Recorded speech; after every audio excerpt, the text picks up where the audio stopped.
Acabou agora há pouco o tribunal do júri que condenou o médico Dr. Inhanes, né? Álvaro Inhanes, sobrenome difícil de pronunciar, Inhanes, 77 anos. O tribunal do júri acabou de chegar à conclusão. Pela maioria, acabaram de condenar esse homem, afirmando que ele foi o responsável por vender os órgãos do menino Paulinho em 2000, no ano de 2000, lá em Minas Gerais. Então, tudo que a polícia suspeitava realmente se confirmou. Ele pegou mais de 21 anos de prisão em regime fechado. Mas eu vou com a Gisele lá em Belo Horizonte, acompanhando de perto. Ela está no fórum? Não sei se ela está no fórum em Belo Horizonte, em Lafayette, né? Ela vai me falar exatamente onde que é esse fórum. E ela vai também nos contar como é que fica agora. É um senhor de 77 anos. Determinaram agora a pena que ele é culpado direto da prisão? Ou não, Gisele? Boa noite, amiga. Bate, boa noite para você, boa noite para o pessoal de casa. Pois é, Bate, aqui em frente ao Fórum Lafayette, que fica no Barro Preto, aqui em Belo Horizonte.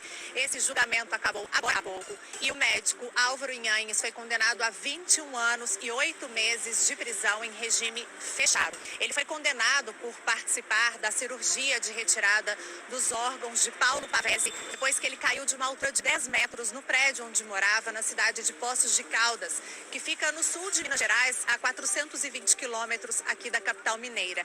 Isso foi no ano 2000 e, na época, esse garoto tinha 10 anos. Ele teria sido socorrido, levado ao hospital, mas não recebeu o atendimento adequado e essa cirurgia de retirada dos órgãos foi feita antes mesmo de ser confirmada a morte cerebral dele. Os médicos teriam feito, então, esse procedimento chefiado por Álvaro Inhanes, teria chefe dessa trilha de tráfico de órgãos. O médico foi condenado por homicídio qualificado por motivo torpe e porque, na época, a vítima era menor de idade.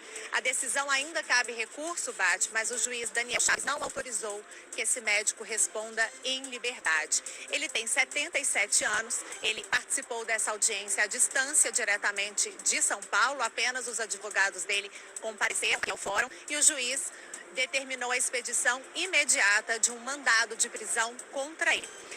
O pai do Paulo Pavese, o garotinho, ele acompanhou também essa audiência à distância, ele está lá na Itália e chegou a passar mal nesse segundo dia de júri, já que esse julgamento começou ontem. Outros 2 médicos envolvidos nesse caso, já que se trata, né, de uma quadrilha, também foram condenados na época a 25 anos de prisão cada um. Bate. Gisele, e eu vou te contar algo aí que nós apuramos por São Paulo, que você vai ficar chocada, que eu tenho certeza. Coloca a Gisele, por favor, com a foto do Paulinho. Esse doutor, depois que cometeu esse crime aí em Minas Gerais, ele veio para São Paulo. Ele estava até agora há pouco, Gisele, atendendo aqui em São Paulo. Ele era diretor do pronto atendimento de um hospital famoso de Jundiaí. Um pouco antes, inclusive, de sair a condenação dele, a nossa produção ligou para o hospital, tentando marcar uma consulta com esse doutor, que é nefrologista, especializado nas funções renais, e ele estava atendendo, ele estava na consulta já no dia 29 agora, já que não vai mais atender. Só que aí eu fui pro hospital. Um hospital, minha gente amiga, com tantas acusações contra esse homem, e parte da quadrilha já condenada, mantém esse sujeito como líder do pronto-socorro. E o CRM? O CRM diz o quê? O Conselho Regional de Medicina. Eu vou dar meu recado rápido de 30 segundos e vou trazer para vocês as informações inéditas desse caso e a conversa telefônica que revela a marcação de consulta com o médico que agora é condenado dessa quadrilha. O CRM se pronunciou, CRM de São Paulo. O Conselho Regional de Medicina de Minas Gerais também se pronuncia. E o hospital onde esse doutor estava atendendo até hoje também se pronunciou. Vamos ouvir aí a conversa da nossa produção com esse hospital hoje, marcando consulta com um médico que horas depois seria condenado por vender os órgãos do menino Paulinho. Vamos ouvir. Centro médico, boa tarde. Boa tarde, eu queria marcar consulta. Qual a especialidade? É nefrologia. Só um momento, verificado. Ok. Dia 29, é a última sexta-feira do mês. Eu tenho 8h45 ou 10h30. Qual que é a médica? É o Dr. Álvaro, nefrologista. Álvaro o quê? Álvaro Inhanes. Mas esse médico não é o rapaz que tá envolvido na confusão Que confusão? de tráfico de órgão? Não sei te dizer. Ele é um senhor e ele é médico aqui, diretor do pronto-socorro, ele era. É um senhor bem de idade? Isso. Gente, mas é ele que tá sendo julgado agora por tráfico de órgão de criança.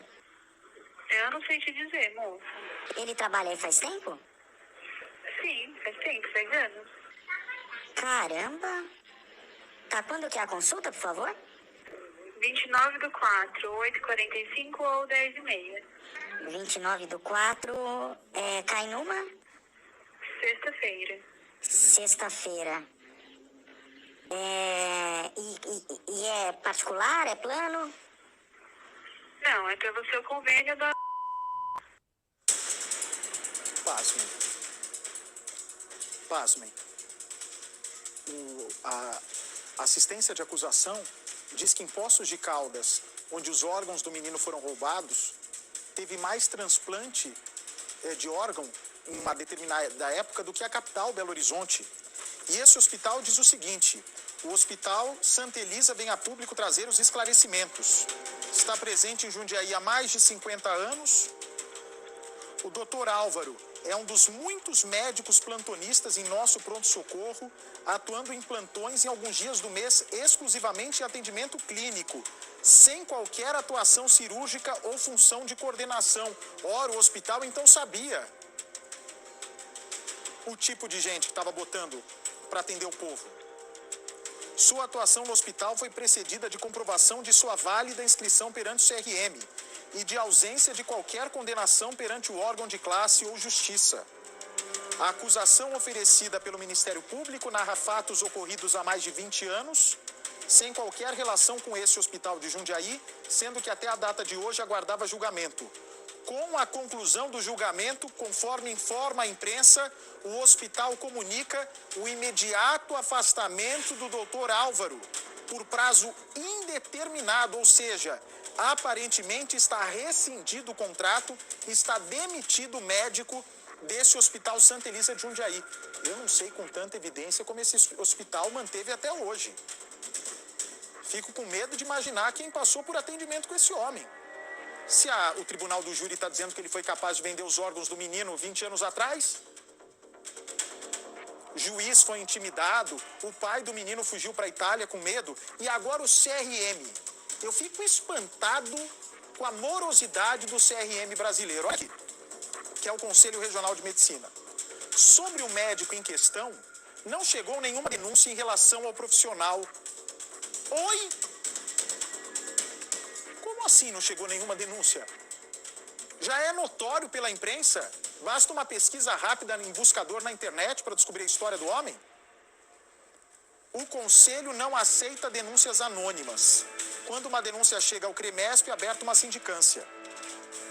Minas Gerais, o CRM de Minas Gerais, em resposta à sua solicitação, o Conselho Regional, olha isso aqui, São Paulo, olha isso aqui, Brasil. O Conselho Regional de Medicina de Minas informa que à época do ocorrido, o caso foi apurado e julgado de acordo com os trâmites estabelecidos no processo de Código de Ética Profissional. Nada tenha sido provado contra o médico, que foi absolvido.